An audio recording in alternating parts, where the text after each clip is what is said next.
प्रातः स्मरणीय परम पूजनीय भारतीय संस्कृति के आधार, ज्ञान के दाता एवं सभी विद्यार्थियों को लौकिक विद्या के साथ साथ सहज में ही अलौकिक विद्या देने वाले ब्रह्मनिष्ठ श्रोत्रिय मेरे गुरुदेव के श्री चरणों में न केवल मेरा अभी तो हम सबका कोटि कोटि प्रणाम। मेरा बड़ा सौभाग्य कि मुझे गुरुकुल मिला लौकिक विद्या प्राप्त करने के लिए, जहां पर साधारण विद्यार्थी स्कूलों में जाते थे प्रभात काल में, वहां पर मैं गुरुकुल में जाता हूं। जहां पर साधारण विद्यार्थी स्कूलों में प्रेयर करते थे, वहां पर गुरुकुल मेरी मंगलमय प्रभात काल गुरु वंदना श्लोकों और प्राणायाम के साथ शुरू होती है। तो कैसी अनुपम कृपा मेरे गुरुदेव की मुझ पर कि मेरी लौकिक विद्या भी सफल और अलौकिक विद्या भी सफल। मैं एक छोटा सा अनुभव आप लोगों के सामने रखना चाहता हूं। आप लोगों ने तो ये सुना ही होगा कि जैसा संग वैसा रंग। यदि एक चींटी किसी पुष्प का संग कर लेती है तो उसे श्री भगवान के मुकुट तक पहुंच जाती है, लेकिन वही किसी मिट्टी का संग कर लेती है तो पैरों से कुचली जाती है। मेरा भी कुछ ऐसा ही अनुभव है। मुझे ऐसे लोगों का संग मिल गया था जिन्होंने न मुझे केवल भ्रमित किया अपितु मुझे गुरुद्वार से हटाकर कहीं और ले जाने का विचार किया था और मुझे कहीं और ले जा रहे थे। लेकिन साधकों के संगति से एवं सूझबूझ के कारण मैं पुनः अपने गुरुद्वार आ पहुंचा। और मैं आज संगति का प्रभाव क्या होता है, इस निमित्त में आपके सामने एक छोटा सा प्रसंग प्रस्तुत करना चाहता हूं।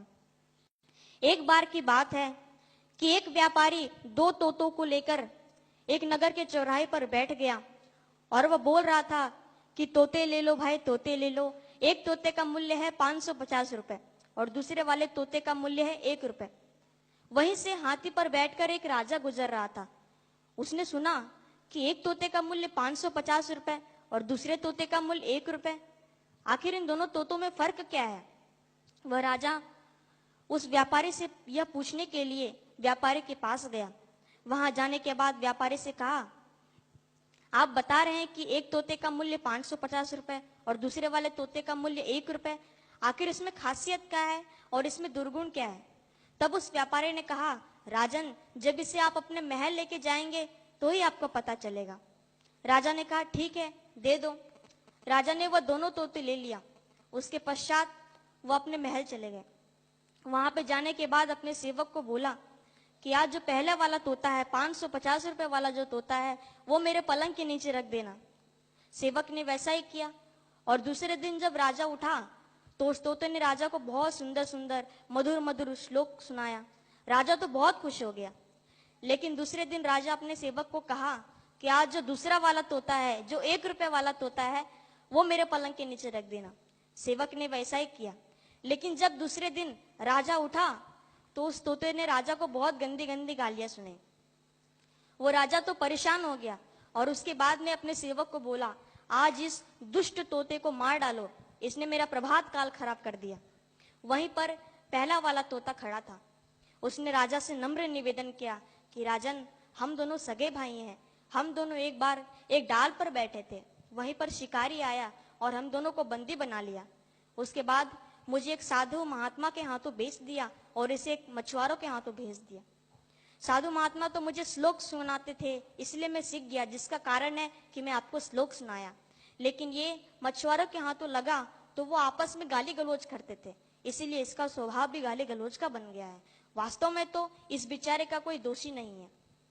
तो जैसे दोनों तोते एक ही परिवार के थे, लेकिन सुसंगति के कारण एक की वाणी मीठी मधुर और भजनमय हो गई और दुसंगति के कारण दूसरे की वाणी गाली गलौज में हो गई, तो उससे यह सिद्ध होता है कि सुसंस्कार और सुसंगति ही हमारे जीवन के मूल आधार हैं।